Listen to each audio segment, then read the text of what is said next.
ప్రజా పాలనలో కాంగ్రెస్ ప్రభుత్వంలో జరగబోతున్న అభివృద్ధి మీద చర్చ చేయడానికి ఒక పక్కన మా ఆడబిడ్డలు, ఇంకొక పక్కన మా యువ మిత్రులు వేలాదిగా ఎదురు చూస్తున్నందుకు మీకు అందరికీ మనస్ఫూర్తిగా ధన్యవాదాలు, కృతజ్ఞతలు. ఈ కార్యక్రమానికి సభాధ్యక్షత దేవరకద్ర శాసనసభ్యుడు మిత్రుడు మధుసూదన్ రెడ్డి గారు, ఈ కార్యక్రమంలో నాతో పాటు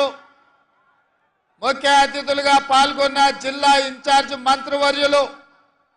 పెద్దలు దామోదర్ రాజ నరసింహ గారు, మిత్రుడు సోదరులు మంత్రివర్యులు కోమటిరెడ్డి వెంకటరెడ్డి గారు, మిత్రులు సోదరులు మంత్రివర్యులు జూపల్లి కృష్ణారావు గారు, మీ అభిమాన నాయకుడు స్థానిక శాసనసభ్యుడు ఎన్ఎం శ్రీనివాసరెడ్డి గారు, షాద్నగర్ శాసనసభ్యుడు ఈర్లపల్లి శంకర్ గారు, జడ్చర్ల శాసనసభ్యుడు మిత్రుడు అనిరుద్ రెడ్డి గారు, మక్తల్ శాసనసభ్యురాలు చెల్లెలు సోదరిమణి పర్ణికమ్మ గారు, అదేవిధంగా నారాయణపేట శాసనసభ్యులు పర్ణికమ్మ గారు, మక్తల్ శాసనసభ్యులు వాకిటి శ్రీహరి గారు, అచ్చంపేట శాసనసభ్యులు డాక్టర్ వంశీ కృష్ణ గారు, కల్వకుర్తి శాసనసభ్యులు కసిరెడ్డి నారాయణ రెడ్డి గారు, వనపర్తి శాసనసభ్యులు మిత్రుడు మేఘారెడ్డి గారు, గద్వాల జిల్లా పరిషత్ చైర్పర్సన్ గారు సరితమ్మ గారు, నాగర్ కర్నూలు శాసనసభ్యుడు మిత్రుడు రాజేష్ రెడ్డి గారు, కల్వకుర్తి మాజీ శాసనసభ్యులు ఏఐసిసి సెక్రటరీ సిడబ్ల్యూసి మెంబర్, ఈరోజు పెళ్లి కొడుకు మిత్రుడు వంశీ చంద్రెడ్డి గారు,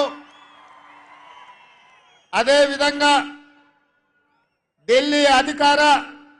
ప్రతినిధి డాక్టర్ మల్లు రవి గారు, ఏఐసిసి సెక్రటరీ మిత్రుడు నాకు అత్యంత సన్నిహితుడు సంపత్ కుమార్ గారు, అదేవిధంగా ఒబేదుల్లా కోత్వాల్ గారు, చాలా మంది పెద్దలు వేదిక మీద ఉన్నారు పేరు పేరున. అదేవిధంగా ఎన్ఎస్వై యూత్ కాంగ్రెస్ లో గత 10 సంవత్సరాలు పోరాటం చేసి పోరాడితే కార్యకర్తగా ఉండి కొట్లాడితే తప్పకుండా అవకాశాలు వస్తాయని పార్టీని నమ్ముకుంటే ఒక యాదవ మిత్రుడు యువకుడు అనిల్ కుమార్ యాదవ్ రాజ్యసభ సభ్యుడు, అదేవిధంగా పెద్దలు మాజీ జిల్లా పరిషత్ చైర్పర్సన్ శాసన మండలి సభ్యులు